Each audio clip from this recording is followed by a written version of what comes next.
neurológico en el año 2020 se puede asociar que son las causas básicas de muerte materna directa, las que vendrían a ser las que tendrían mayor porcentaje de mortalidad de lo que hacen las madres en nuestro país, siendo justamente la hemorragia teniendo mayor porcentaje, y también lo que vendría a ser la enfermedad hipertensiva.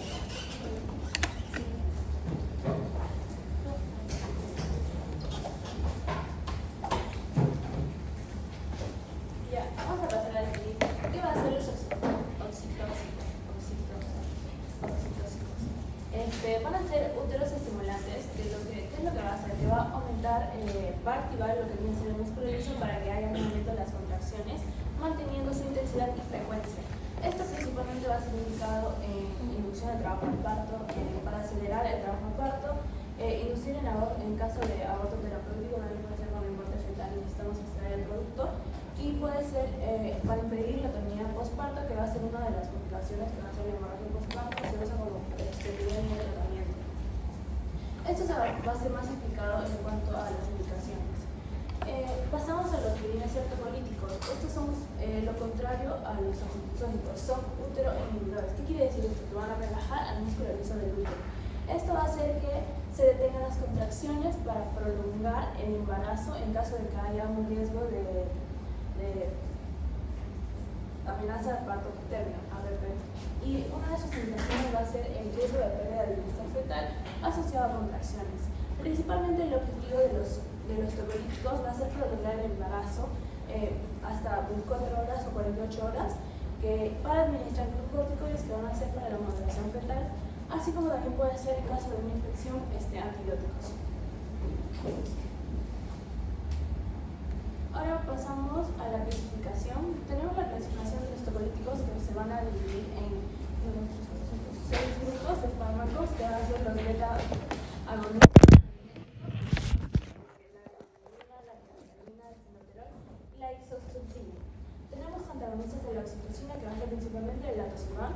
Después tenemos inhibidores de las prostaglandinas, que va a ser la indometacina como primera línea, que uno de sus programas que tenemos que tener bien en cuenta es que a las 32 semanas puede cerrar el útero anterioso y por eso está contraindicado. Tenemos lo que debe ser calcio, que va a ser el nifedipino y la nitroglicerina. Tenemos el dióxido de nitroso como la nitroglicerina, y el sulfato de magnesio, que se usa principalmente como un neuroprotector en caso de que haya preeclampsia o eclampsia. En los citotóxicos tenemos la oxitocina como el análogo de la oxitocina, que va a ser la carbamazepina, prostaglandinas, el misoprostol, que va a actuar como la prostaglandina E1, la dinoprostona, la prostaglandina E2, y el carboprostol, que actúa con la prostaglandina F2 alfa. ¿Puedes repetir lo último para que apunten bien tus compañeros? ¿Dónde actúa el misoprostol? ¿En qué receptor? Actúa en el receptor de la prostaglandina E1, E2, y el carboprostol actúa en la F2 alfa. Se va a ver en el cuadrito de farmacocinética. Después tenemos, por último, los alcaloides del cornezuelo del centeno, que tenemos la ergometrina y la metilmergometrina. Creo que sus compañeras ya les han pasado la imagen, pero ese cuadro está bastante didáctico, ¿no? ¿Sí? Para que no se confundan cuando usar un oxitóxico, cuando usar un topolítico, ¿ok? Y me imagino que lo que va a su exposición, sus compañeros van a ir discerniendo, ¿ok? Cuándo se usa un fármaco y cuándo no se usa, ¿ok? Y por qué, y en qué momento se usa y en qué momento no, y con qué fin está buscando, ¿ok? Porque acuérdense que el único fármaco que se usa para adelantar o para apoyar el trabajo de parto es la oxitocina, ¿ok? Los demás son simplemente fármacos para contraer el útero como uterotónicos para evitar la hemorragia postparto. ¿Estamos? ¿Y por qué la oxitocina? Porque la oxitocina también la puedes producir tú, ¿ok? Por cierto, ¿dónde se produce la oxitocina?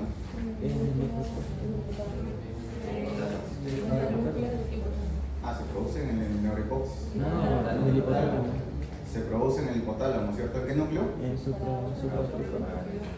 Okay. Más paraventricular que supraóptico, ¿cierto? Mientras que la antidiurética más supraóptico que paraventricular. Acuérdate, 80-20 la proporción. ¿Okay? Se produce en el hipotálamo, se almacena en la neurohipófisis. Y ahí también es donde se libera. Acuérdense que están acompañados siempre de una proteína muy importante, que es la proteína neuroficina. La neuroficina 1 para la antidiurética y la neuroficina 2 para la oxitocina. Ok, continuamos. ¿Por qué hace ese efecto?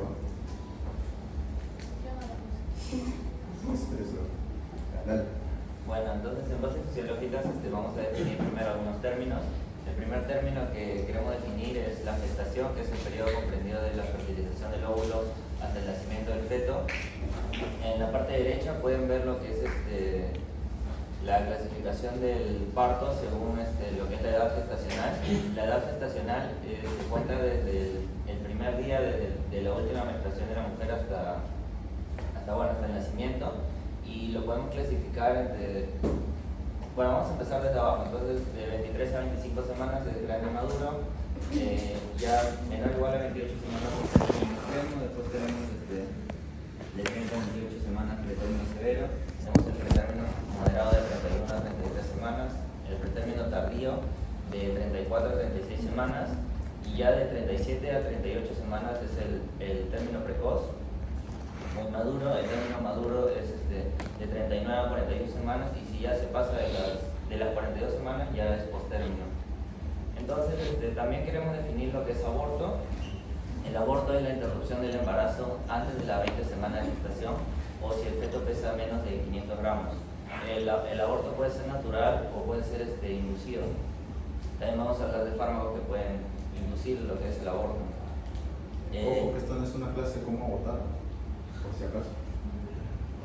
También tenemos bueno, ya definimos el parto pretérmino y todas sus clasificaciones, es antes de las 37 semanas.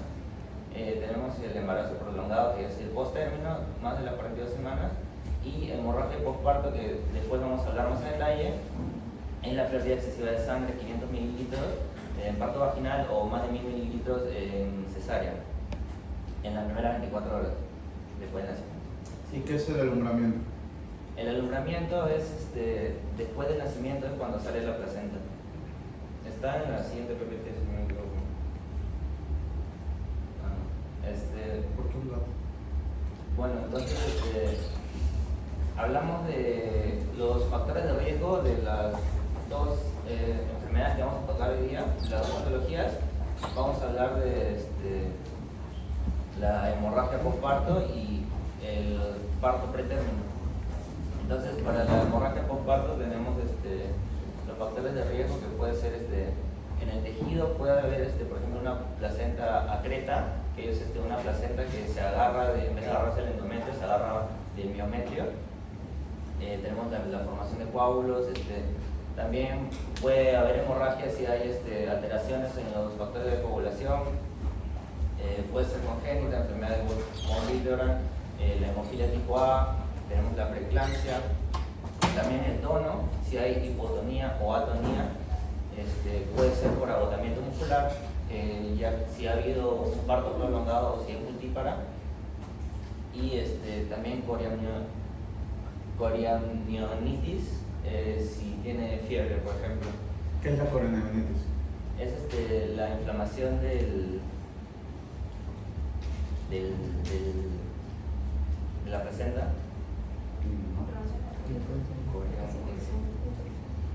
No es de la placenta, es del lugar donde está la placenta. ¿Okay? Cuando las bacterias llegan a colonizar ese espacio, se llama coriamnionitis, que se presenta como una enfermedad durante la primera, es como un pico de fiebre durante la primera semana post parto. Miren, lo que tienen acá, ¿okay? Es una mnemotecnia que les va a servir a ustedes, ¿okay? Para identificar las 4 causas de hemorragia postparto. ¿Okay? Son las 4 T's. ¿Okay? La primera T, ¿okay? La más importante, la que tiene que ir arriba siempre, para que se acuerden siempre, es el tono. Si una mujer está sangrando, lo más probable es que el útero no se esté contrayendo adecuadamente. ¿Okay? ¿Cómo es esto? ¿Okay? Cuando ustedes vean el gineco, ¿okay? ¿Sí? La mujer que acaba de dar a luz, ¿sí? El útero, como ya expulsó al producto, ¿okay? ¿Qué tiene que hacer? Tiene que contraerse. ¿Pero para qué si ya no hay producto adentro? Porque ustedes se acordarán, ¿qué cosa? Que el útero, ¿cómo es la irrigación del útero? Ustedes que ya llevaron Morfo 3. Tienes las arterias espirales, luego vienen las arterias rectas, luego viene ¿quién? Las arterias arcuatas, ¿ok? ¿Sí? Y luego viene, ¿rama de quién es la arteria uterina? ¿Rama de quién es? Dios mío. ¿Ok? Entonces, para que dejen de sangrar, sobre todo las arterias espirales, el músculo que tiene que hacer, porque pasan a través del músculo las arterias espirales, ¿cierto? ¿Qué tiene que pasar? Contraerse, pues, para aplastar las arterias y estas dejen de sangrar. Y si tú tienes una atonía, ¿eso qué quiere decir? Que el útero no se está contrayendo, ¿qué va a pasar? La paciente va a seguir sangrando. Por eso la primera T en la que tienes que pensar cuando ves a una paciente sangrando es T de tono. ¿Ok? Luego, ¿qué vas a ver? La T de tejido. ¿Por qué, doctor? Porque si hay algo que has dejado tú al momento de dar a luz, ¿sí? Si hay algún tejido, alguna partícula pequeña, ¿ok? Que esté acá, el útero no se va a contraer, por ende va a seguir sangrando. ¿Ok? ¿Estamos bien? ¿Sí? ¿Y qué tienes que hacer? Le haces una ecografía o de repente le puedes hacer un degrado. ¿Ok? Es más, cuando ustedes entren a una cesárea, van a ver que una vez que ya sacaron al parásito, ¿ok? El ginecólogo literalmente va a poner el útero encima de la pancita de la mami, va a coger una gasa, la va a envolver en sus guantes y va a limpiar el útero así como si fuese una bolsa de basura. ¿Ok? ¿Para qué? Para evitar que queden restos. Pues. ¿Sí? Literalmente va a coger no me acuerdo cómo se llama esa pinza. ¿Ok? La levanta y tiene que ver que no haya restos. Y si no, le da otra pasada con la gasa. Y luego recién lo cierra y lo vuelve a meter en la pancita de la mami. ¿Ok? Sí, se van a trabajar, soy bien maleado lo que decir. Y es más, cuando lo suturan es bien feo. ¿Eh? Sí, lo suturan como un saco de papas, literalmente. Total, ustedes no van a ver la cicatriz, ¿no? ¿Ok? Entonces, tenemos tono y tejido. ¿Cuál es la tercera T? Trauma. Que al momento del parto, el canal vaginal se haya desgarrado. ¿Ok? Ya sea porque tú no sabes cómo recibir un parto, ¿ok? Y has lesionado el periné, ¿ok? O el bebé de repente era muy cabezón o no has hecho la maniobra adecuada y se ha desgarrado alguna parte del útero. ¿Ok? ¿Sí? Y es por eso que a tu mamita, ¿qué le hacían? A lo que se llama la episiotomía, ¿cierto? ¿Ok? Acuérdense, ¿sí? Este es el canal vaginal, ¿ok? El canal vaginal está aquí, el ano está acá, y le tienes que hacer un corte en diagonal. ¿Sí? ¿Para qué? Y tienes que proteger la parte del periné. ¿Por qué? Porque cuando viene la cabeza del bebé, ¿sí? Literalmente golpea eso y tú vas a ver que si no lo proteges, se raja. ¿Y cuál es el problema? Que acá está la salida de la vagina, acá está el ano, ¿ok? Si se raja y lesiona el esfínter anal externo, la mamá va a quedar con incontinencia fecal durante toda su vida. ¿Okay? Por eso, para que en lugar de que se rompa esta línea recta, tú la cortas acá, pues. ¿Sí? Para que cuando venga el bebé impacte, como esto ya está roto, simplemente se abra un poco más. Y después de que sale el bebé, tienes que suturarlo.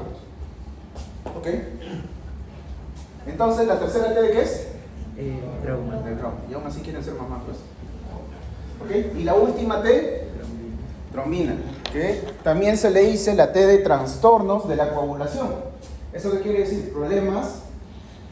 ¿Qué problemas puede tener el paciente en cuanto a coagulación? Paciente que sea hemofílica, ¿okay? Paciente que tenga factor de 5 Leiden, ¿okay? O pacientes que tengan...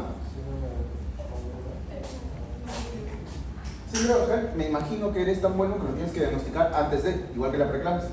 Pero la coagulación intravascular diseminada, ¿okay? O cualquier otro trastorno de coagulación que se pueda presentar concomitantemente por el embarazo que la mamá ya haya tenido antes y no se haya diagnosticado, puede generar que la mamá siga sangrando. ¿Está muy bien? Y nosotros cuando usamos uterotónicos, ¿para qué vamos a usarlo? Para esta T, ¿cierto? Pero de nada te va a servir que le des 10 ampollas de oxitocina si no has considerado o has descartado las otras T's. Porque tú solo estás atacando una de las 4, ¿cierto? ¿Okay? Entonces, ¿la primera T de qué es? Tono. La segunda, tejido. Tercera, trauma. Y la última, y ojo, se diagnostican en ese orden, ¿ah? Porque si es que tú quieres decir, no, la paciente tiene un trastorno de coagulación, vamos a esperar su examen 2 horas. Esto va a hacer que toda la sangre se vacíe, ¿ok? En menos de 1 hora. ¿Ok? ¿Ok? Ustedes van a ver cuando estén solos en sus serums, para que no les pase como a mí, ¿ok? Que la sangre sale así, a chorros. ¿Ok? Es más, en ese momento, como yo no tenía, ya se me había acabado la oxitocina y el útero seguía sangrando, ¿ok? Tuve que hacer es ponerme guantes estériles, gasas estériles, y meter mi mano acá, embañado, embadurnado de ácido tranexámico. ¿Ok? Y literalmente me fui así hasta el hospital. Pero sobrevivió la paciente. No creo que le duele. ¿Has visto cómo es la cabeza del bebé? La cabeza del bebé tiene que medir aproximadamente 10 a 12 centímetros. Mi puño en ese momento no le hace nada. ¿Ok? ¿Cuál es lo ideal? Si es que no tienes nada de esto, ¿sí? En tu puesto de salud debería haber un balón, ¿sí? Que hace lo mismo. Lo envuelves de gasas, pones el balón y lo inflas. Y eso debería presionar, ¿para qué? Para de alguna manera hacer compresión sobre las arterias espirales. Pero si no tienes, tienes que ingeniártelas. Porque existe algo bastante importante. ¿Sabes por qué te enseñan tanto sobre esto? Porque la mortalidad materna y la mortalidad infantil son ¿qué cosa? Un indicador de pobreza a nivel mundial. ¿Eso qué quiere decir? Que si se te muere a ti una gestante, vas a tener que ir de tus serums hasta la provincia principal a decirle a todo el mundo por qué se te ha muerto la gestante. ¿Sí? Acuérdate, en el serum no se te puede morir ni un chibolo, ¿ok? Menor de 5 años, ni un chibolo, menos un chibolo recién nacido en el primer mes, ni una gestante. ¿De verdad? ¿No? ¿Sí? ¿Y por qué? Porque es un indicador de pobreza. ¿Ok? El chibolo puede nacer, ¿ok? Y puede su papá ganar 100 soles mensuales, pero eso no lo reporta a nivel mundial del Perú, pues. En cambio, si se muere un chibolo o una mamita, ¿ok? Sí, es un indicador de pobreza mundial. Y es por eso que todos los países hacen bastantes esfuerzos en evitar esto. Y es por eso que inclusive en el hospital vas a ver que hay clave roja, clave azul y clave amarilla. La clave roja es para sangrado, para hemorragia. La clave azul para preeclampsia. Y la clave amarilla para infecciones. Para lo que estábamos conversando hace un momento de corionitis, por ejemplo. ¿Ok? ¿Hasta aquí estamos bien entonces? Sigo pensando de por qué tienes un gato ahí, pero bueno.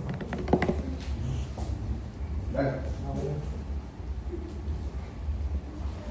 Bueno, en los factores de riesgo de parto pretérmino la mayoría se basa en lo que es la sobredistensión del útero y también la debilitación del cuello uterino. Y entre ellos tenemos, por ejemplo, en los obstétricos tenemos la historia de parto pretérmino previo, antecedente de aborto segundo trimestre, tenemos embarazo múltiple, la sobredistensión uterina, alteraciones vasculares, tenemos en los maternos tenemos cirugía cervical, por lo que les estaba mencionando, que debilita lo que es el cuello uterino, alguna anomalía uterina congénita, dilatación cervical. En sociodemográfico tenemos el tabaquismo, el bajo IMC, tenemos el estrés materno, por ejemplo, y en otros mecanismos incluye también lo que es infecciones y senescencia celular. ¿Sí? Y bueno, esto es de lo que estábamos hablando. Voy a explicar lo que es las etapas del parto. Básicamente tenemos en la etapa 1 que dice fase latente y fase activa. Lo que va a pasar en la fase latente y la fase activa, lo que va a cambiar es las contracciones y el tiempo entre contracción y la dilatación de lo que es el cuello uterino. En la fase latente tenemos que las contracciones son aproximadamente de 5 a 20 minutos y el cuello uterino se dilata 3 o 4 centímetros. Luego en la fase activa vemos que ya la dilatación ahora es 4 a 6 centímetros y las contracciones se vuelven más largas y frecuentes, entonces ya pasan de 3 a 4 minutos. Y luego en la fase de transición tenemos que el cuello uterino está de 3 a 5 centímetros y se dilata completamente a 10 centímetros. ¿Sí? Bueno, eso es lo que estábamos viendo, esa es la dilatación cervical y el tiempo en horas. Ya hablamos de la fase latente y de la fase activa y vemos cómo en la fase activa la dilatación cervical aumenta hasta la fase de desaceleración y luego ya posteriormente la expulsión. Siguiente. Entonces acá tenemos lo otro que estamos hablando, la etapa 2 va a ser donde la mujer ya va a sentir que tiene la necesidad de pujar para que el bebé salga. También en la etapa 2 vemos lo que es el coronamiento, que es cuando la cabeza del bebé ya se visualiza en lo que es el orificio de la vagina, como se puede ver ahí. Y nada, dice que la segunda etapa es más corta que la primera, puede llevar entre 30 minutos a 3 horas en una madre primeriza. Y en la etapa 3, luego de que ya hubo el nacimiento del bebé, tenemos lo que es el alumbramiento, que es la eliminación de la placenta, que ya habíamos hablado. Bien. Ojo, de verdad me olvidaba. Cuando ustedes tengan que recibir la placenta no se jala. ¿Ok? ¿Por qué? Porque si tú jalas, ¿qué va a pasar? Puedes desgarrar, ¿cierto? Es más, cuando tú saques la placenta, ¿ok? Vas a tener que contar, ¿cómo se llaman esas estructuras que parecían pompones? Cotiledones. Tienes que contar cotiledones y tienes que revisar que cada uno de los cotiledones esté entero. Si falta un pedazo, ¿sí? Te vas a preocupar. ¿Por qué? Porque es la T de tejido. ¿Sí? Literalmente, ¿sí? Ni bien nace el bebé, si es que les toca atender un parto, ¿ok? ¿Sí? Yo lo hice en el internado, no sé, no atendía parto, ¿ok? ¿Sí? Vas a tener que solo tensionar el cordón umbilical, tensionarlo, ¿eh? No jalarlo, ¿ok? Y hacerle masajitos al útero para que lo vaya soltando. Acá. ¿Sí? Y la placenta se va desprendiendo de a poquitos. ¿Sí? ¿Ok? ¿Qué más tienes que saber? Que en la fase latente, ¿ok? Vuelve un toque, por favor. Antes, ¿ok? Ahí la siento. ¿Ok? ¿Sí? Parece bonito, ¿cierto? Parece simple. Pero hay mujeres, y pregúntenle a sus mamitas cuánto se demoraron ustedes en nacer, ¿ok? ¿Sí? Para que dilates hasta 4 y entres a la fase activa, ¿ok? Las primerizas se pueden demorar hasta 20 horas. Y en esas 20 horas no es que estés tranquilita. Estás con dolores, ¿ok? ¿Sí? Contracciones bastante fuertes, ¿sí? Por ejemplo, en la sala de parto yo he escuchado a una mamá primeriza diciendo, por favor, mátenme, porque este dolor es inhumano, ¿ok? O sea, para que vean y tengan idea de cuánto es la cuantificación del dolor. ¿Okay? Es más, la cantidad de endorfinas que ustedes liberan en el parto, ¿okay? Es impresionante. Tanto así que, ¿te acuerdas que le dije el corte hace un momento? ¿Sí?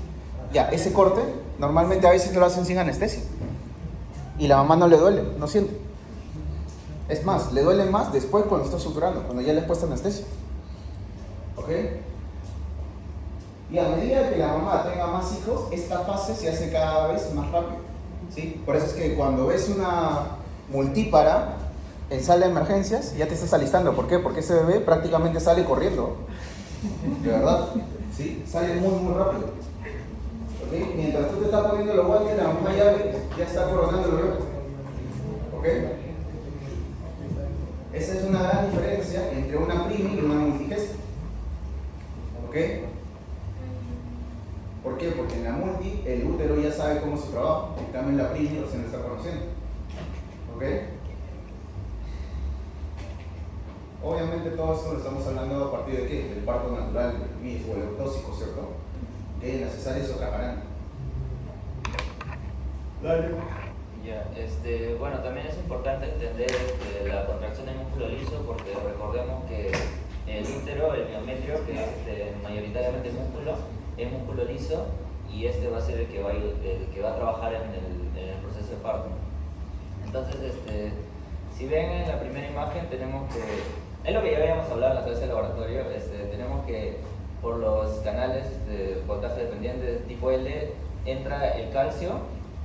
Luego el calcio se une a la calmodulina, y el complejo calcio-calmodulina lo que va a hacer es activar a la MLSK, y la MLSK lo que va a hacer es fosforilar a la miosina. Entonces la miosina fosforilada va a estar activa, y la miosina fosforilada se va a unir a la actina, y eso es lo que va a hacer la contracción muscular. Por el otro lado vemos en la relajación que entra el óxido nítrico y va a hacer que el GTP se vuelva GMP cíclico. Ese GMP cíclico va a estimular a lo que es el MLSP, y lo que va a hacer es desfosforilar esa miosina, entonces la va a volver inactiva, y es lo que va a causar la relajación.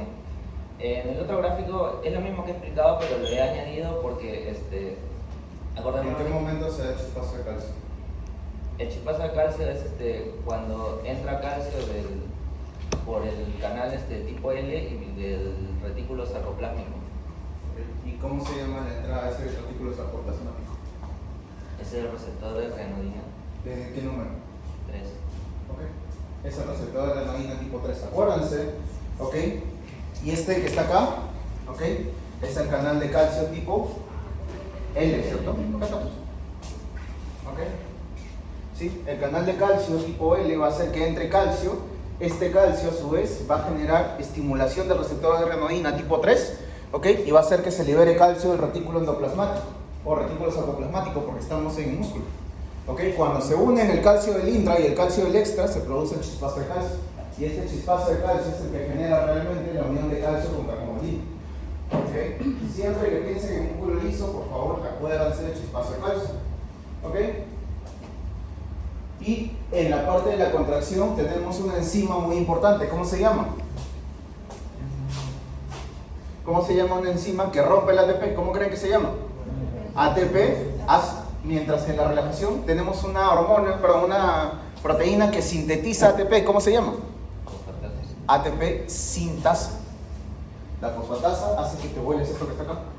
Y si tienes ADP y fósforo, los vas a juntar, ¿cierto? ¿Cómo se llama esa enzima? ATP sintetasa. Entonces, la ATP sintetasa es importante ¿cuándo? En la relajación. Al igual que la fosfatasa. Mientras que las otras son más importantes en la contracción. ¿Ok? Dale.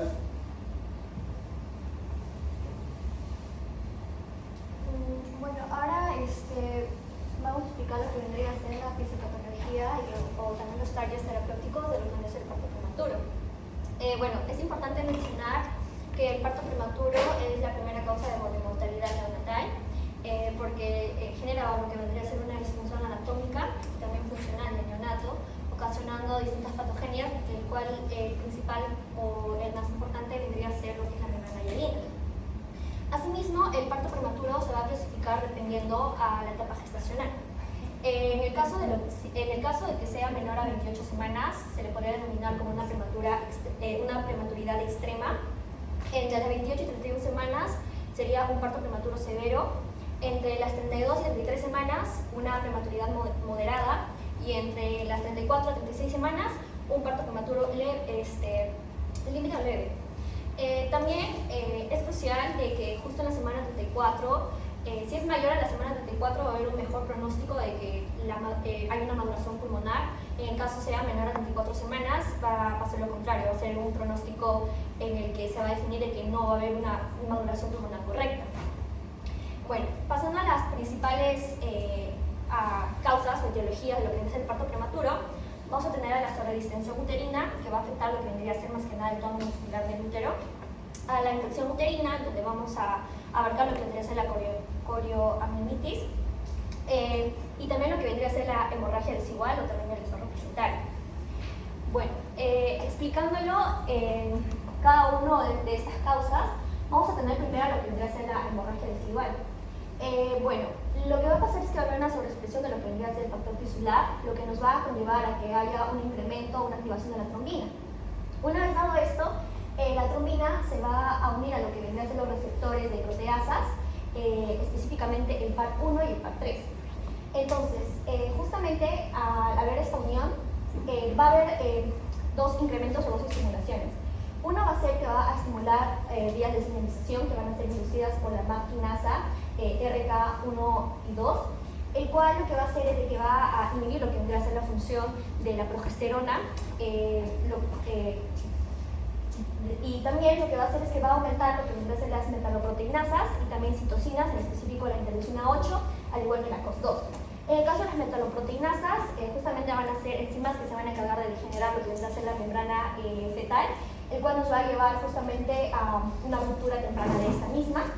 En el caso de la interleucina 8, justamente para que haya mayor infiltración de los neutrófilos, y la COX-2 para que haya un incremento de lo que vendría a ser la prostaglandina F2 alfa, el cual que va a ser el principal, el que va a incrementar la contracción uterina. Bueno, en el caso de que haya cambios en el microbioma vaginal, que va a ser justamente producido por una corioamnionitis, va a haber la liberación de ciertas citocinas, más que nada va a estar la interleucina 1 beta y el factor de necrosis tumoral. Esta van a generar los mismos efectos que la hemorragia desigual, el cual también va a haber va a inhibir lo que vendría a ser los receptores de progesterona y también va a incrementar lo que vendría a ser las proteasas, la interleucina 8 y también la COX-2. En el caso de que haya un estrés materno o fetal, va a haber un incremento de lo que vendría a ser los receptores de glucocorticoides y asimismo va a haber el incremento de la hormona la hormona liberadora de corticotropina. Al ver un aumento de justamente esta hormona, va a inducir a que el proceso de parto sea prematuro. Y asimismo, la activación de lo que vendría a ser el receptor del glucocorticoide va a inducir a que la proteína FKBT51 también limite lo que vendría a ser la actividad de lo que es el receptor de progesterona. Y bueno, finalmente, para pasar a lo que vendría a ser la sobrediscreción uterina patológica, va a haber, lo que va a hacer es que va a estimular los receptores de oxitocina, incrementando los niveles de calcio intracelular y justamente incrementando la contracción uterina. Y asimismo también va a estimular las liberaciones de oxitocina y también de la COX-2, lo que nos va a llevar a que haya un aumento de la prostaglandina F2 alfa y, como ya lo había mencionado, una contracción uterina. Bueno, hablando de los mecanismos de acción de los fármacos, como ya lo había mencionado mi compañero, vamos a tener justamente los canales de calcio, los tipo L y también los tipo T. Estos justamente van a permitir la ingreso de calcio y también por el receptor de oxitocina que va a estar acoplado a proteína GQ, va a activar lo que va a ser el IP3 y este a su vez también va a liberar lo que va a ser el calcio del retículo sarcoplásmico. Y de esta forma el calcio pues, se va a unir a lo que viene a ser la camodulina para poder fosforilar lo que viene a ser la miosina y así se lleve la contracción. Entonces, los fármacos más que nada de primera línea van a ser los bloqueadores canales de calcio, que tenemos como ejemplo el fluoxetino. También tenemos al sulfato de magnesio, que se va a encargar de inhibir los canales de calcio de tipo T, perdón. Estos van a ser más neuroprotectores. Y en el caso de los antagonistas de los receptores de oxitocina, y también a los inhibidores de lo que vendría a ser la ciclooxigenasa 2, justamente para que no haya una liberación de la prostaglandina F2 alfa. También vamos a tener a lo que vendría a ser los beta-2 agonistas, los cuales van a estar justamente acoplados a lo que vendría a ser proteína GS, el cual por medio de la adenisiclasa va a aumentar lo que vendría a ser el AMP cíclico, aumentando a su vez lo que es la proteína quinasa A, y de esta forma va a inhibir la fosforilación de la miosina, el cual va a hacer que no se genere una contracción y se dé un efecto contrario, que es la relajación. Y finalmente tenemos a los donadores de óxido nítrico, que van a ser justamente resultado de los nitratos. Estos también por vía del GMP cíclico va a aumentar la proteína quinasa y también va a inhibir lo que vendrá a ser la fosforilación de la miosina. Y también asimismo inhibía lo que vendría a ser la liberación de calcio del retículo sarcoplasmático, lo cual iba a disminuir los niveles intracelulares de calcio y así también no se genera una contracción. Sí.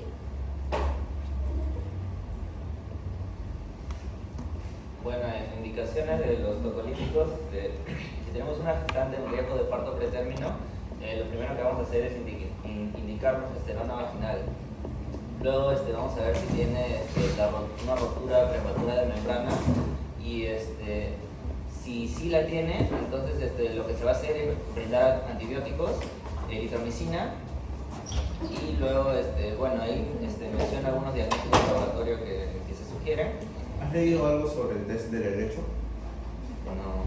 ¿No? Ponlo, búscalo en Google, por favor. Pon test del helecho. Imágenes.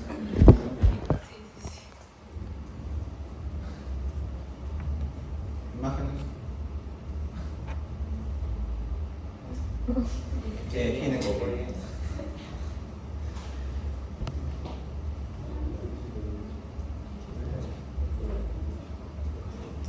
Ok, miren, ¿no?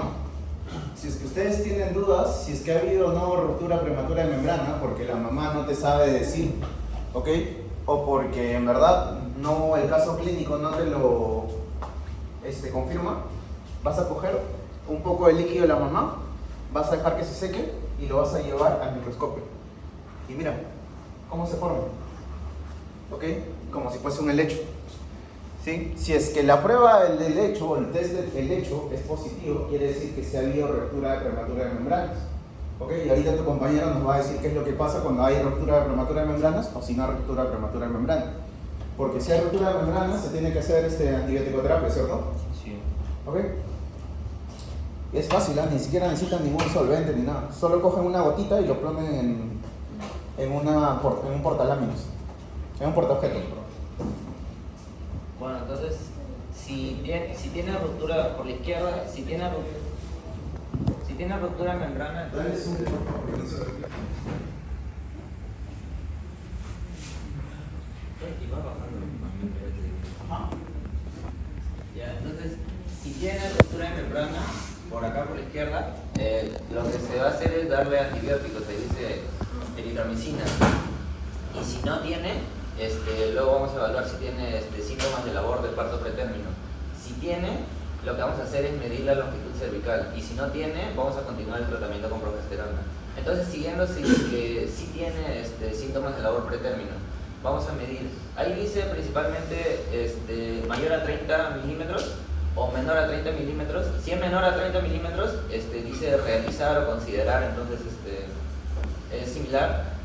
Si es mayor a 30 milímetros, vamos a seguir con el tratamiento con progesterona, pero si es menor, vamos a dar a las gestantes entre las 24 y 33 más 6 semanas, le vamos a dar corticosteroides, terapia tocolítica y sulfato de magnesio, pero el sulfato de magnesio le vamos a dar si ya tiene el parto pretérmino establecido o ya está planificado en las 24 horas. Y ¿Por bueno, qué le das corticoides? le das corticoides para la maduración. ¿Cómo así?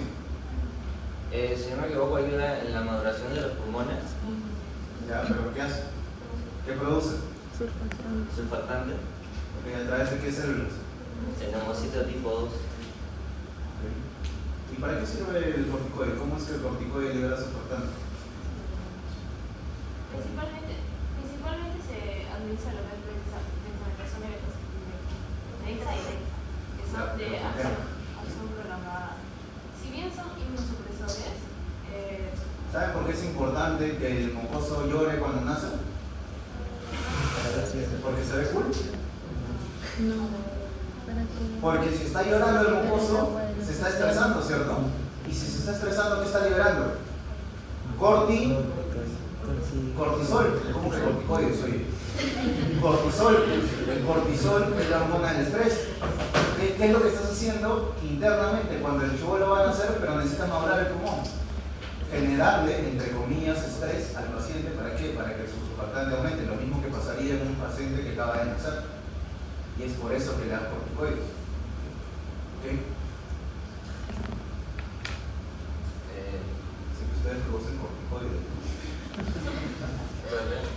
Ya bueno, entonces nos quedamos que igual si tiene si seguimos con el tratamiento de antibióticos, igual se maneja como parto pretérmino. Ya entonces nos quedamos que el manejo como parto pretérmino es corticosteroides, terapia tocolítica y sulfato de magnesio. ¿Sí? Ya, entonces acá dice de los corticoides lo que le vamos a dar es dexametasona intramuscular y le vamos a dar betametasona también intramuscular. Ahí dice recomendación fuerte a favor. ¿Quién se da cada 24 y quién se da cada 12? La dexametasona intramuscular se da 6 miligramos cada 12 horas hasta completar 4 dosis.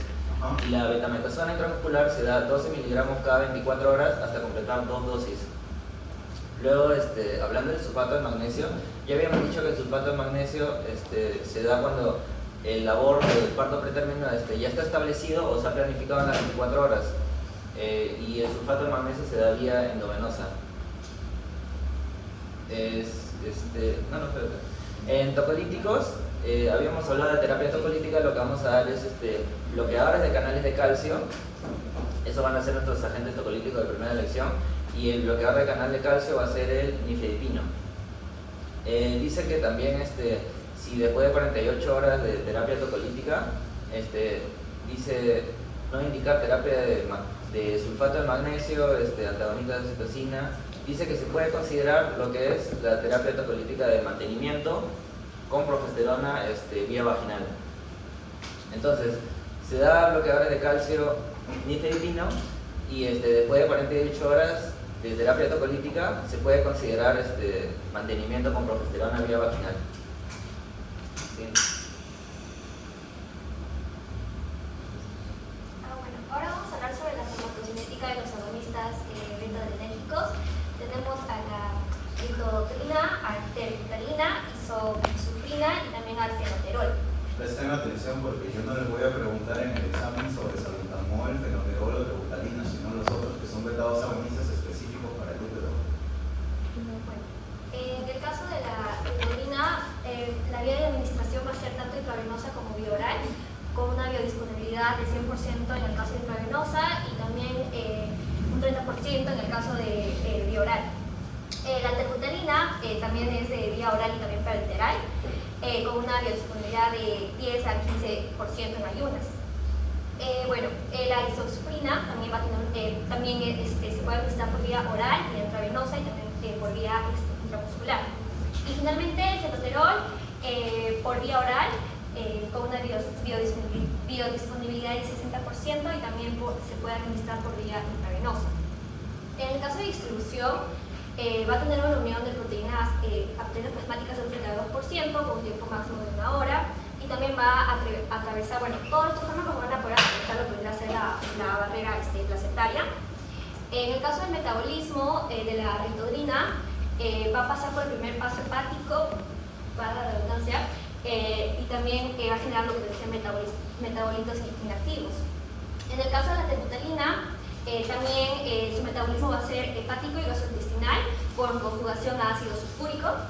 En el caso de la isosuprina, también pasa por el primer paso hepático y no se van a formar metabolitos activos. Y finalmente el fenoterol va a dar el primer paso dando lugar al sulfato fenólico y tampoco se van a formar lo que deben ser los metabolitos activos.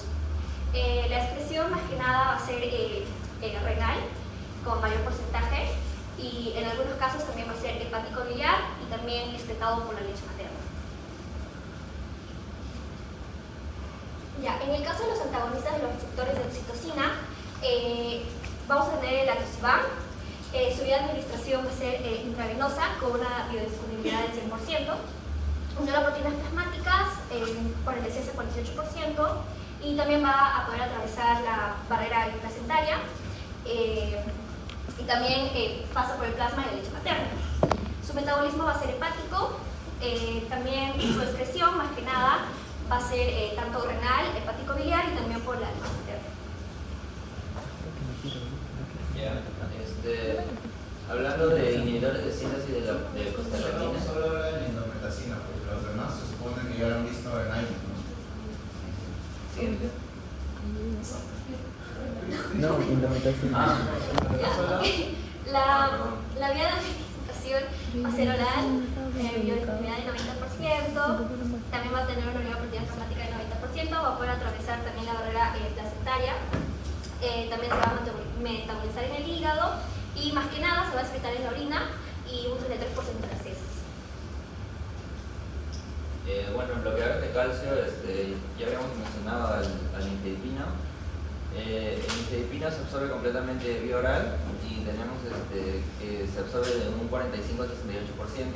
La nicardipina igual puede ser vía oral o intravenosa, pero en intravenosa se absorbe el 35% y vía oral se reduce con los alimentos, la absorción. En nifedipina tenemos la unión de proteínas plasmáticas, es del 92 al 98%, la vida media es 2 horas, tenemos que el metabolismo es principalmente hepático con el citocromo P3A4. La nicardipina, su metabolismo es también hepático, se forman metabolitos inactivos y la excreción de ambos, primero el nifedipino es renal 60-80%, biliar 20-40% y el tiempo de vida media es 2 horas. En la nicardipina es renal 60%, es biliar 35% y el tiempo de vida media es 8.6 horas. El donante del óxido nítrico tenemos la nitroglicerina, que puede ser administrada vía oral, vía tópica e intravenosa. Su vida media es de 2.6. La unión de proteínas plasmáticas es 60%, su metabolismo es hepático, casi al 100% en el citocromo. 2.6 que 2.6 por minuto. ¿Qué es eso? ¿Así se dice el tiempo de vida media? Vida media,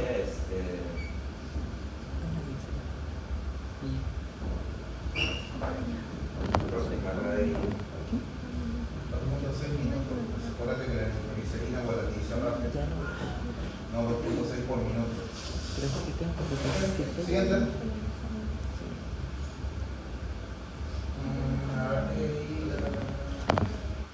Pasamos a seguridad, por favor, para hablar de los ramos.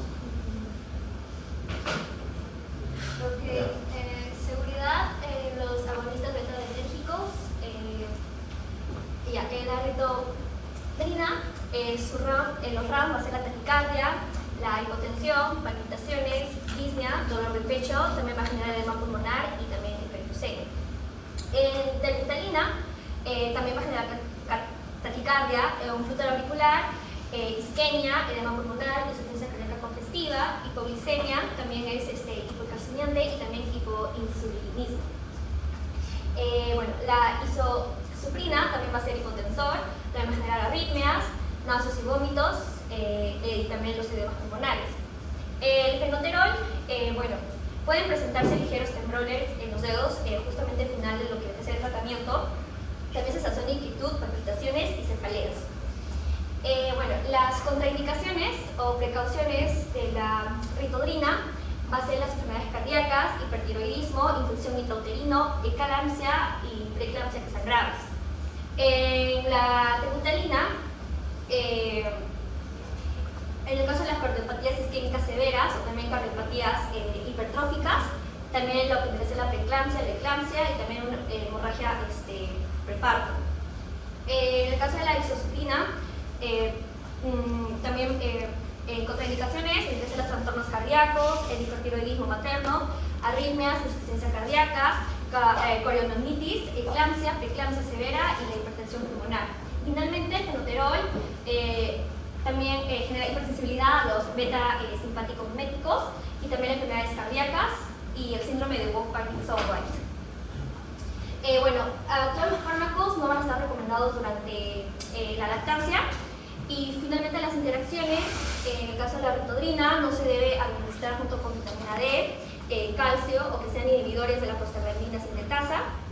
La tebutalina, en el caso de lo que vendría a ser, se tiene que prestar atención en pacientes que reciban diuréticos, anestésicos y también antidepresivos tricíclicos. La isosuprina vendría a ser con los beta-bloqueantes no selectivos y también los diuréticos. Y finalmente el fenoterol con la nicotina y bloqueadores beta-adrenérgicos.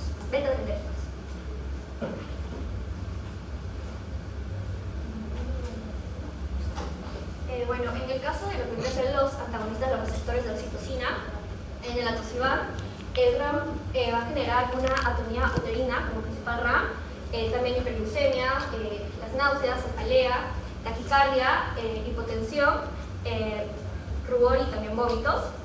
Las contraindicaciones es la ruptura prematura de la membrana, también la frecuencia cardíaca fetal anormal y también hemorragia uterina preparto. ¿Qué significa eso que dice registrado de interacción?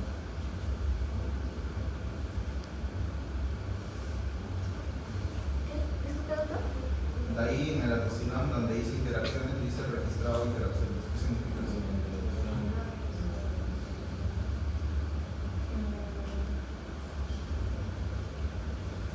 ¿Significa que recién han hecho los depósitos? ¿O es que no se ha registrado interacciones? Que no creo. Todos los fármacos tienen interacciones.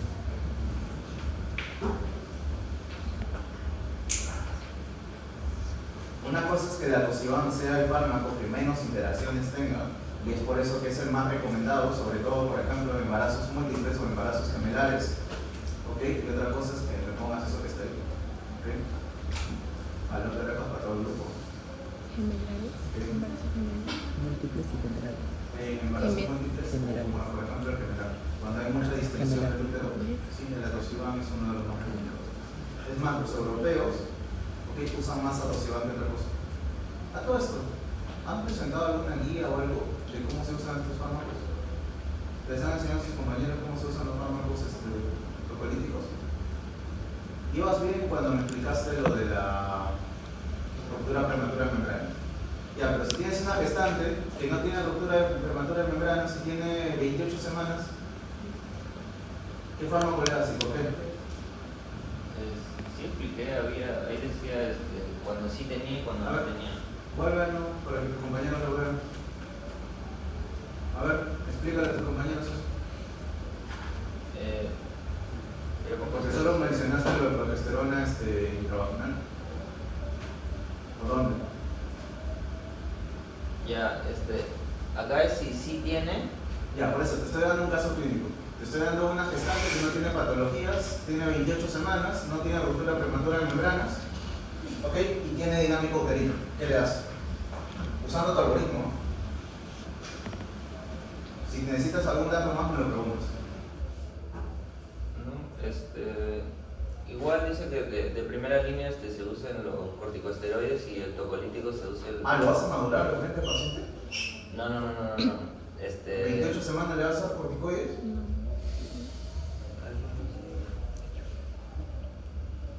Se usa No, pero esa es la efectividad clínica, no es una guía.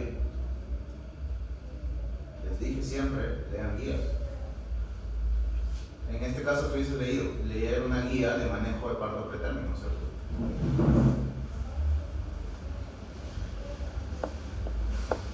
Como ustedes tengo el sábado laboratorio, ¿no? Sí. Okay. El sábado vamos a ver tocolíticos, ¿no? Pasemos a oxitocicos. Porque ese algoritmo no nos define nada. Ni siquiera ustedes como expositores me pueden responder qué harían con esa paciente.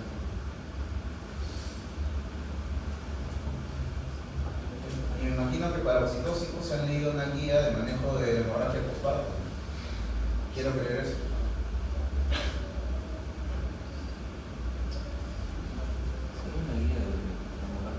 Siguiente. Pasemos a oxitocicos, por favor.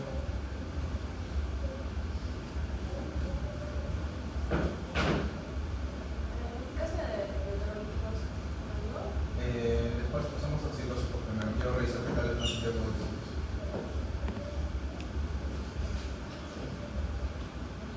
Dale.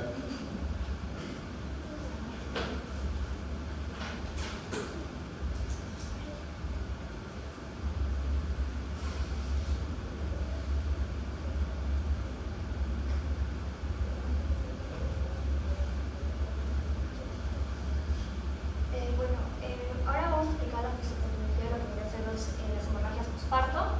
Es importante recordar la relación de 4T, el cual se va a dar en el tejido, los trombos, el tono y el trauma. ¿Se acuerdan cuál era el principal? El 4T. Ya. Justamente, más que nada es del 70% que tiene mayor frecuencia lo que es el tono. En el caso del tejido, se requiere de que tiene que haber un desprendimiento y una expulsión total de lo que vendría a ser la placenta para que así pueda permitir las contracciones en la cavidad uterina. Entonces, si hay un retraso en la expulsión de lo que es la placenta o hay una salida incompleta de lo que es la placenta, estas se van a quedar retenidas dentro de lo que vendría a ser la cavidad uterina de la gestante. Por ende, va a impedir a que haya contracciones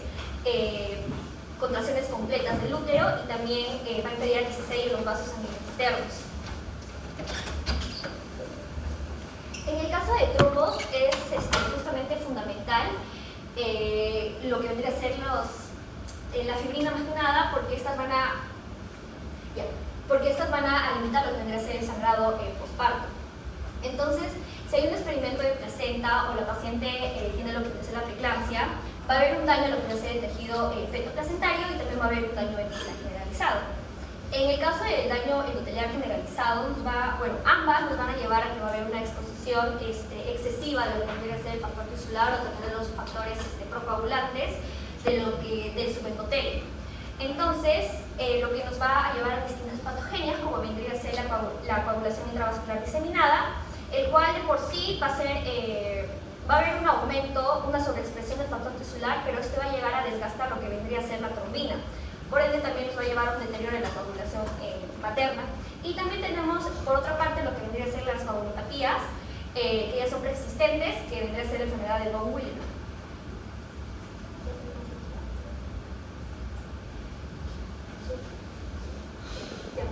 En el caso del tono, el suministro de la sangre a la placenta va a pasar a través del miometrio y normalmente se excluye cuando las fibras musculares uterinas se contraen después del parto. Entonces esto se puede ver alterado por un embarazo múltiple, por polidramios, también por macrosomía. Asimismo, la aplicación de anestésico general a la madre durante el parto y también por un parto prolongado o también que sea un parto muy rápido.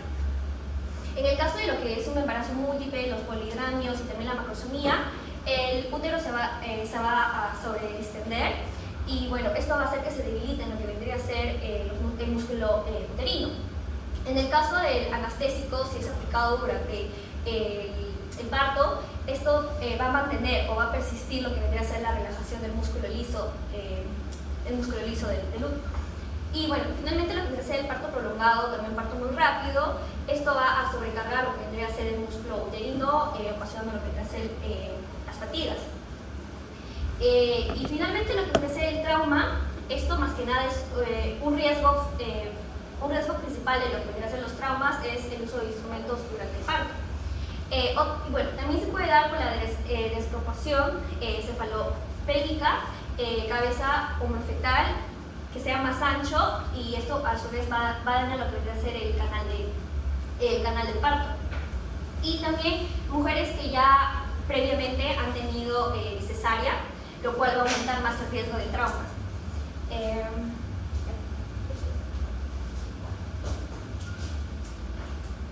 Y bueno, finalmente como un resumen, tenemos justamente los 4 T's. El tono, que se va a dar por una sobredistensión uterina, un agotamiento muscular, poliomielitis, que es más que nada por una infección bacteriana. En el tejido, si es que hay una cirugía uterina, ya hubo una cirugía uterina previa. También por los traumas, que se puede dar por una inversión uterina, desgarros del canal del parto y la ruptura o desistencia uterina. En el caso de la trombina, se dividen en congénitas y también las adquiridas.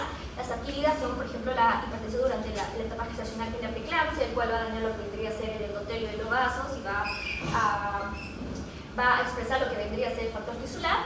Y las congénitas, como tendríamos la hemofilia tipo A y también la enfermedad de von Willebrand.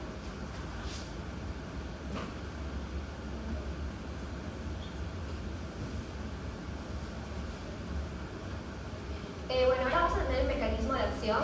¿Eso no fue lo que conversaron en otro gráfico? Sí, pero más que nada estamos aquí con lo que vendría a ser las prostaglandinas.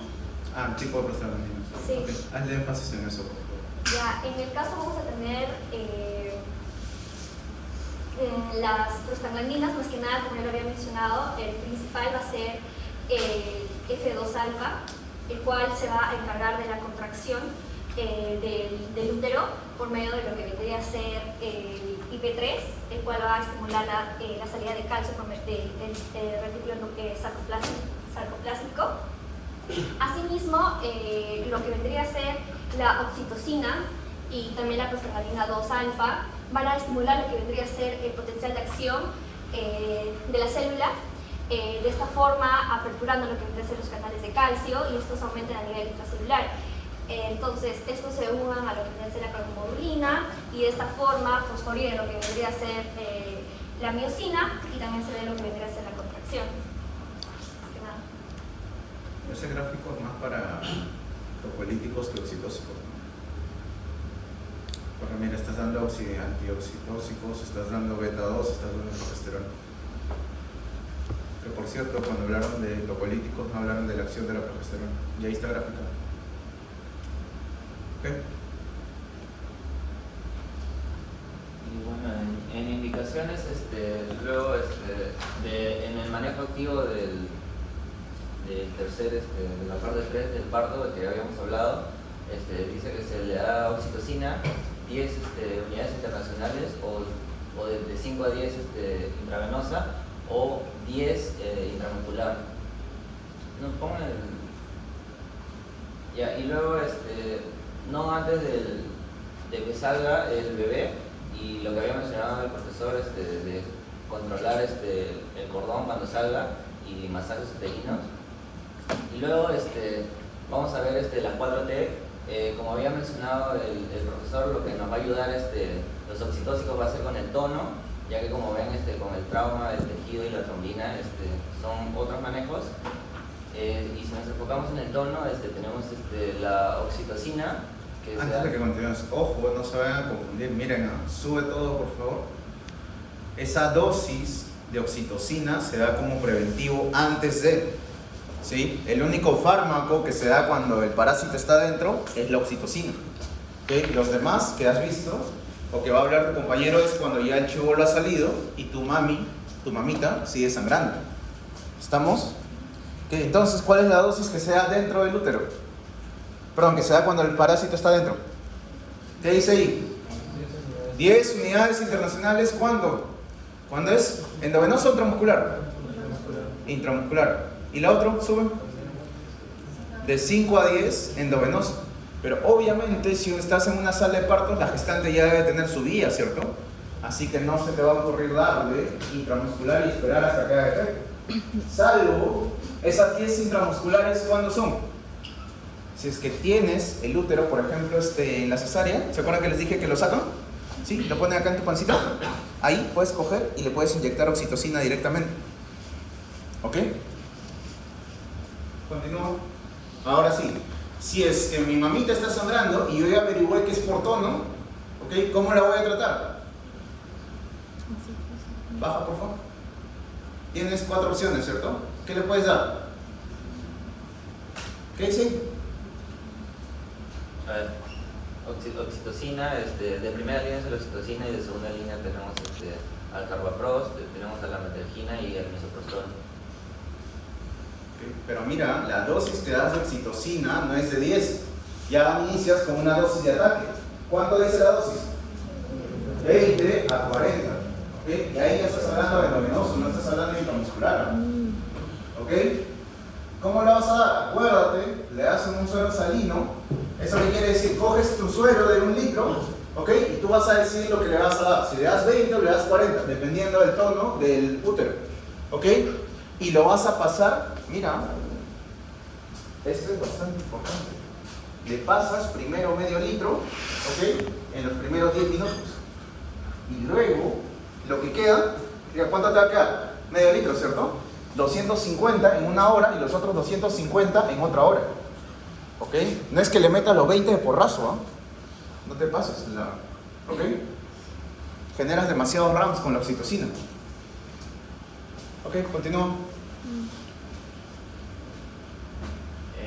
Y bueno, después de tratar lo que es la 4T, tenemos, si ya es severa, ya mencioné... No, continúa con los fármacos, todavía no hemos terminado. Ah, ya. ¿Cómo se da el carboprost? No propone la tabla que tiene los fármacos ahí. Ya. Ya bueno, ahí dice, de primera línea tenemos la oxitocina, ya habíamos mencionado prevención, es 10 unidades internacionales intramuscular o de 5 a 10 unidades internacionales intravenosa, y ya para tratamiento es de 20 a 40 unidades internacionales en 1 litro, se da medio litro en 10 minutos y después 250 mililitros por hora. En el examen te puedo preguntar cómo se da la oxitocina, porque eso es importante que lo recuerdes. Y de ahí, de segunda línea ya tenemos el carbaprost, que es un análogo de prostaglandina F2 alfa, que habíamos mencionado. Igual, 250 microgramos intramuscular. O en el biométrico ya cada 15 a 90 minutos por una dosis total de 2 miligramos. Tenemos la metilergonovina, que es 0.2 miligramos intramuscular y se repite cada 4 horas. Y tenemos el misoprostol, que es un análogo de prostaglandina E1, que también en prevención lo tenemos como 600 microgramos vía oral, y ya cuando es tratamiento es de 800 a 1000 microgramos vía rectal o 600 a 800 sublingual u oral. Por ejemplo, cuando están en una cesárea, ¿saben cuál es la función del interno aparte de ver toda la cirugía? Colocar el misoprostol. ¿Por qué colocar el misoprostol? porque se pone intrarectal. ¿Ok? Esa es la función del entorno. ¿Ok? Y miren, por favor, miren, ¿qué dice? En prevención, ¿cuál es el único que se usa? ¿Cuál? ¿Y qué te dice abajo sobre el misoprostol? Solo cuando no hay oxitocina. ¿Ok? Y como tratamiento sí se puede usar cualquiera de los cuatro. Recuerden que en la S3 se les puede preguntar parecido, luego no se estén quejando. Después no estén dando oxitocina, no estén dando carbocross cuando el parásito está dentro. ¿Ok? Y para que uses misoprostol de frente, tienen que haber dos criterios. Uno es el Bishop, que me imagino que lo han puesto por ahí, si no lo vemos el sábado. ¿Ok? Y el otro es ¿cómo se llama esto? Que no haya oxitocina. Te tiene que decir tal cual que no hay oxitocina en el caso clínico para que uses misoprostol. ¿Ok? Para prevención.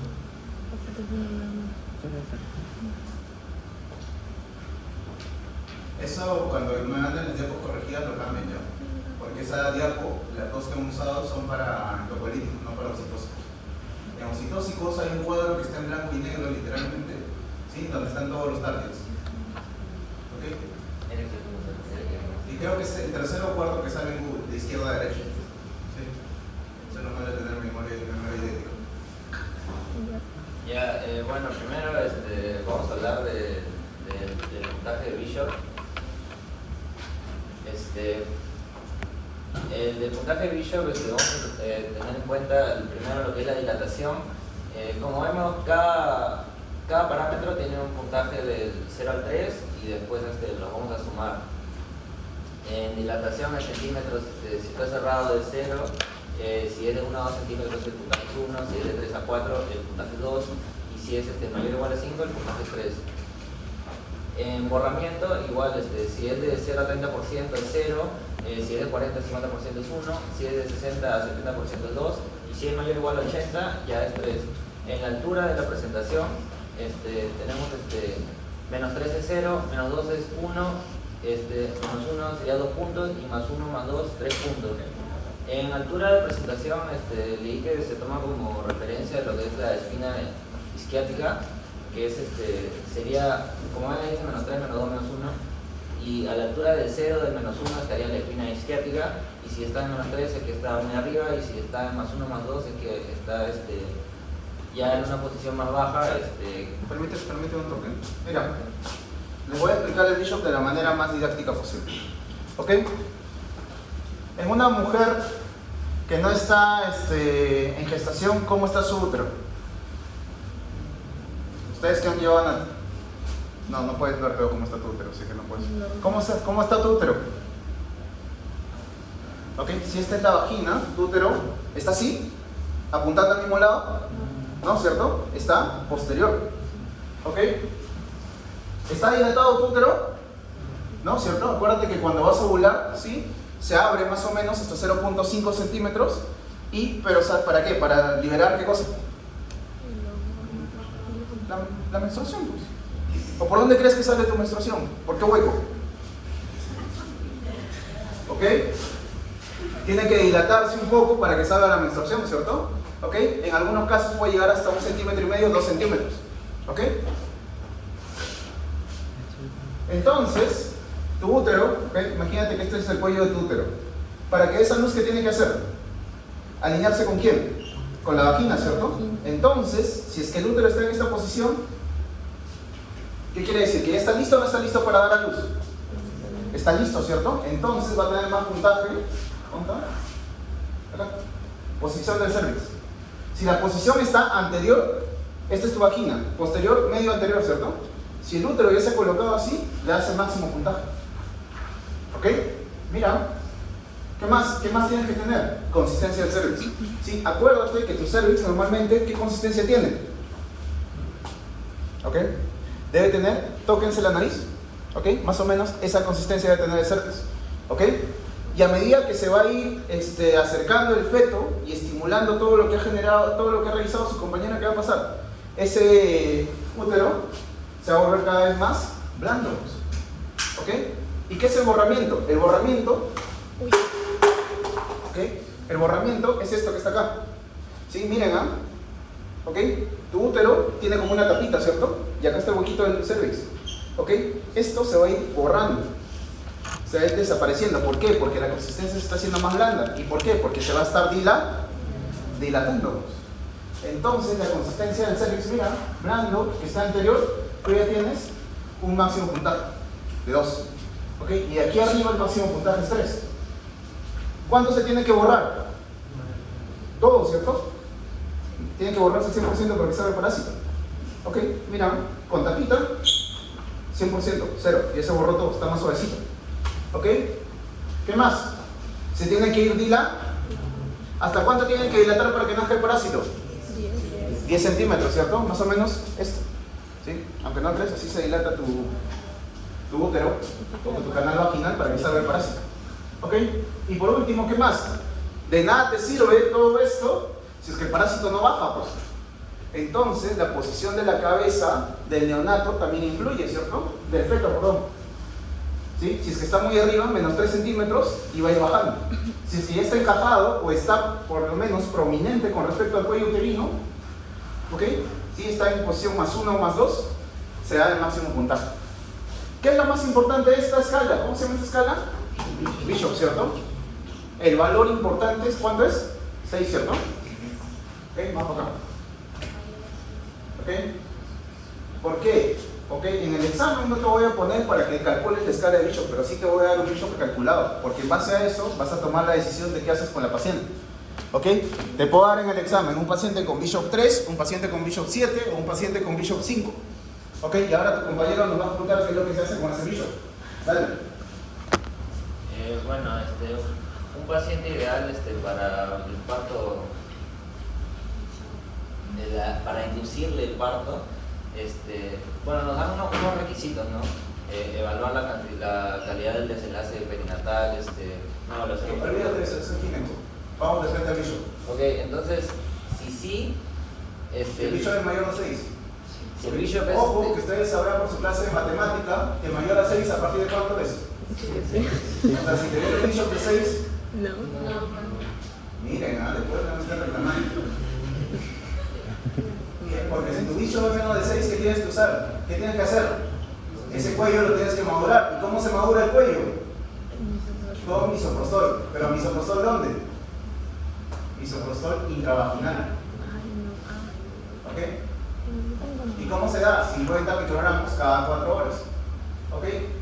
O si es que usas la tableta, porque no tienes otra presentación, ¿ok? Le pones la tableta de 200 de frente, cerca del útero. ¿Ok? ¿Sí? Esto es lo que quiere decir que vas a coger tu manito, ¿ok? Tienes que meter, ¿sí? Con tu dedo más grande hasta el fondo, porque tiene que tocar el cuello uterino. ¿Ok? ¿Sí? Entonces le das 200 de misoprostol, ¿cierto? Pero si tu Bishop es más de 7, ¿qué haces? Oxitocina. ¿Ok? Continúa. Ya,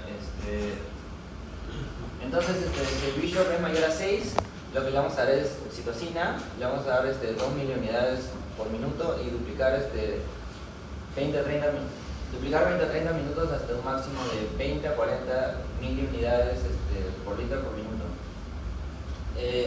Y si el Bishop es menor a 6, entonces vamos a inducirlo con misoprostol 50 microgramos cada 4 horas, y si se usa la tableta de 200 gramos se corta en 4 partes para tener los 50 microgramos.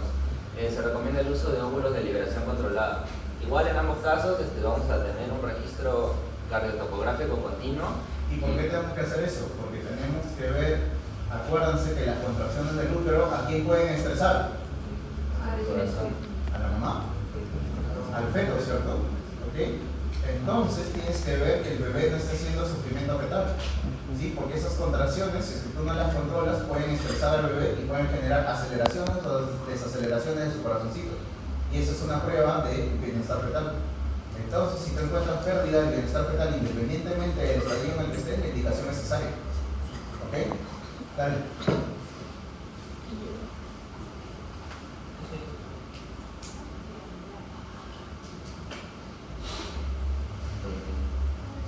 ¿Y cuándo usas carbetocina? ¿Cuándo usas metilhermonovina? ¿Y cuándo usas ergometrina?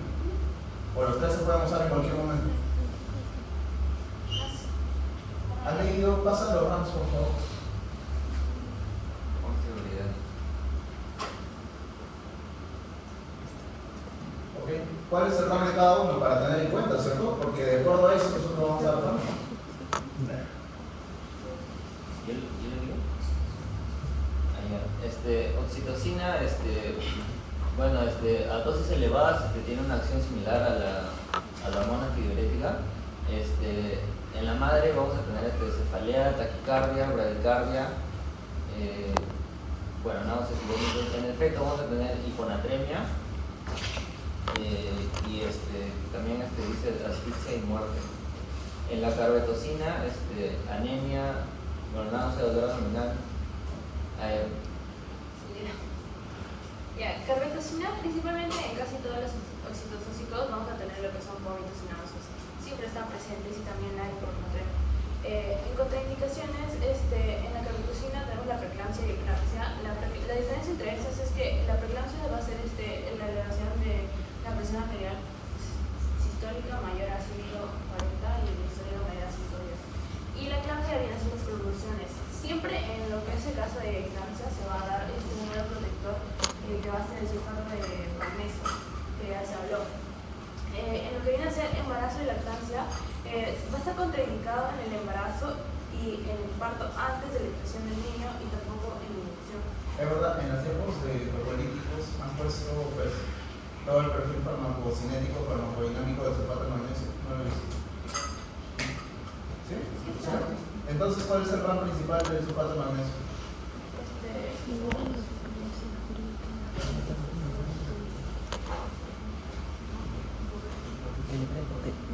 No recuerdo haber visto magnesio. Sí está. ¿Por qué no me responde cuál es el RAM principal? Lo has puesto, pero no lo has pedido. Todo se le va a ocurrir. No,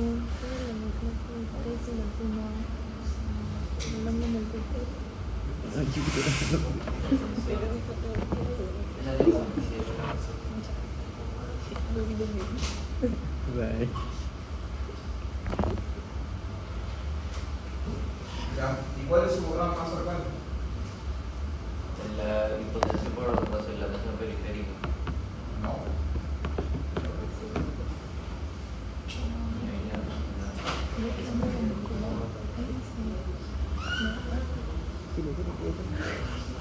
Hipocalcemia, Hipo o hiper. ¿Ok? ¿Y qué pasa en la hipo? es la baja de... ¿Cómo vas a evaluar que tu gestante no se ha intoxicado con sulfato de magnesio?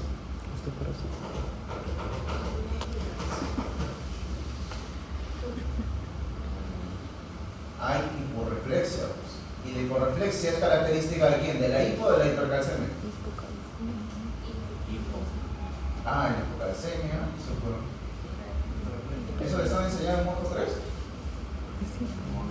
¿Que la hipocalcemia genera hiporreflexia? ¿Así les han dicho? Dios mío. Ya, en el sábado lo vemos, ¿no? Quiero generar ahí.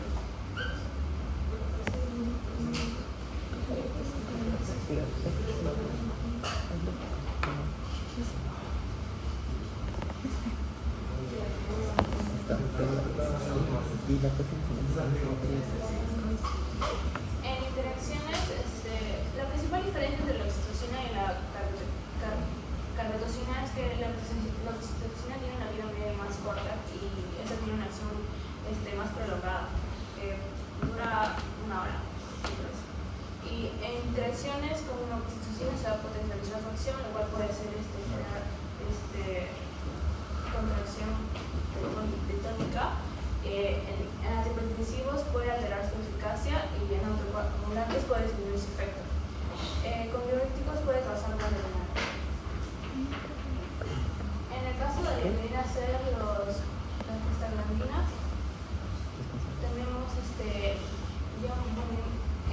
las dispepsias, flatulencias, prurito, anorexia, ansiedad y mialgias que vienen a ser el dolor de los músculos.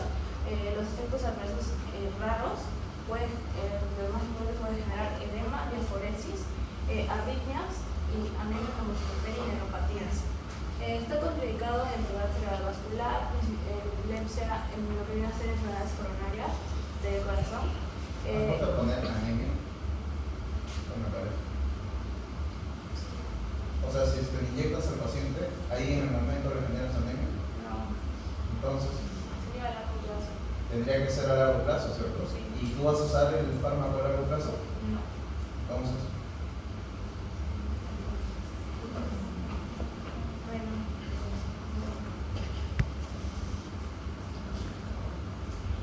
Ya, o sea, si te pongo una paciente con anemia en el examen, no le das ese fármaco, porque le vas a generar más anemia.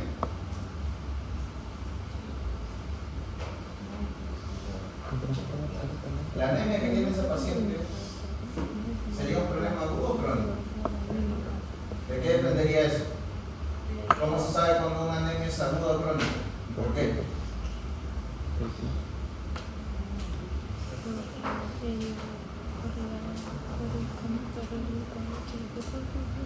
Ah, sí. Por los niveles de epsilina, ¿Ya? ¿Puede ser? ¿Pero qué más? Si tienes una paciente con anemia micro, hipo,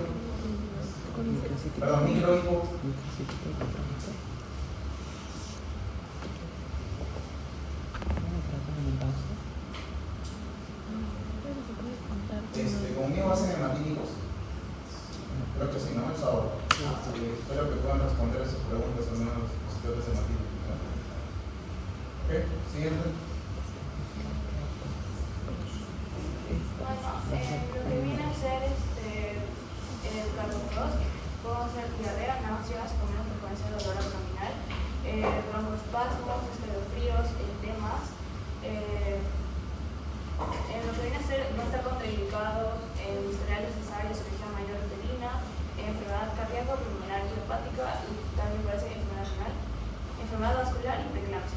En precauciones siempre hay que tener en cuenta lo que viene a ser asma, glaucoma, gestación múltiple y hipertensión arterial. En embarazo, solo está indicado en caso de aborto retenido y mala diagnóstico. En lactancia se debe usar el uso porque se necesita pasar leche materna. Y interacciones, pues ya sabemos que la situación va a aumentar la hipotensión de erección.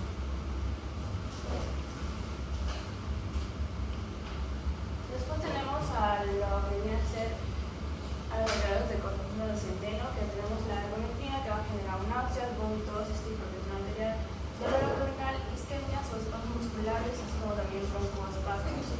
Va a estar contraindicado en embarazo, niñez uterina, primaria, secundaria, vasculopatías, y tenemos que tener en cuenta precauciones en lo que vienen a ser siempre enfermedades cardiovasculares, renales y hepáticas. Lo que viene a ser la metildometrina puede generar. Vamos a empezar su clínico. Okay. Eficacia. Hazle. No, tu caso clínico. Ahora vamos a ver si ustedes mismos pueden resolverlo. Bueno, tenemos un paciente de 23 años que va a ser la primera vez que va a tener nulípara con curso de gestación normal, ingresa cursando por 23 semanas por dinámica uterina, se encuentra un periodo activo de parto tras 5 horas y 34 minutos, pares totalmente un varón, 1.100 gramos, índice de la cámara de 10, expulsión placenta espontánea. A los 15 minutos de su ingreso, avisan por sangrado mayor a lo normal, el médico lo evalúa, lo cual ha sido superior a los 50 miligramos, lo cual ya es un indicativo de rodaje postparto. Entonces es trasladado al hospital para la exploración con anestesia, se realiza sonda vesical, revisión de la herida de episiotomía y bueno, prácticamente todos se encuentran normales y la recuperación se sospecha de presión uterina completa de primer grado. Por lo que se le realiza la función del útero mediante la manera de Harris, que es el número de delitos. También se hace el taponamiento uterino, que el doctor ya lo había mencionado, que es con una bolsa para que el útero pueda, funcione lo que viene a ser las arterias. El sondaje permanece con Foley y a pesar de lo anterior, el hemorragia no cede, por lo que se procede a poner el puntito y se resuelve la infección infección, pero sigue sangrando, lo cual entra un shock hipovolémico. Entonces, ¿qué medicamentos y tratamientos deberían administrar inicialmente para tratar lo que viene a ser la uterina? En este caso podría ser la oxitocina, pero también podría ser el sonarlo, que tiene un efecto mayor. Entonces, ¿cuál le das? Oxitocina de primera línea. Oxitocina en primera línea, a una paciente que está chocada.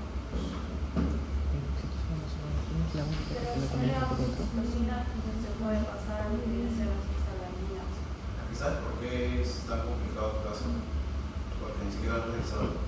Todas esas maniobras que se hacen son para que literalmente coser el útero para que deje de sangrar.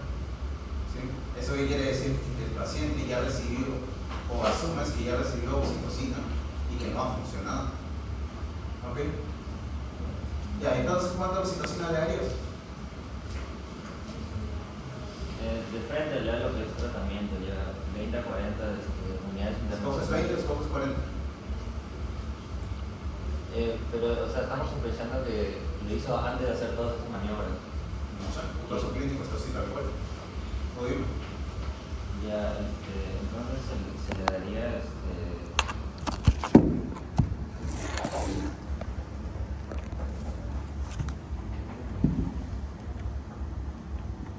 ¿Cuál es tu segunda pregunta? ¿Qué dice?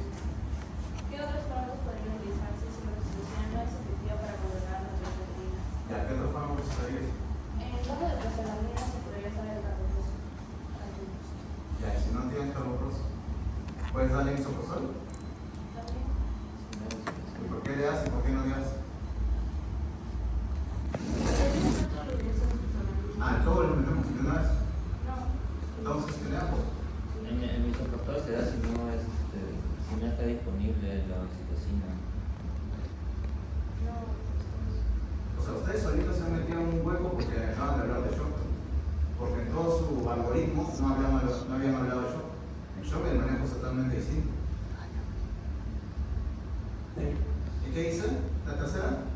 En el caso, bueno, este tratamiento farmacológico adicional antes de transcurrir a intervenciones quirúrgicas, que fue lo que mencionó, se usaría el ácido transámico, que es una antifibrinolético. El ácido tranexámico en una paciente con hemorragia postparto tiene limitadas indicaciones. Y bueno, peor todavía si el paciente está en shock, le generas un CID y la matas a la paciente. Ok. El sábado que hagamos oxitóxicos citocolíticos, vamos a ver las dos guías vigentes sobre esto, ¿verdad? Ok, listo, nos vemos la siguiente semana.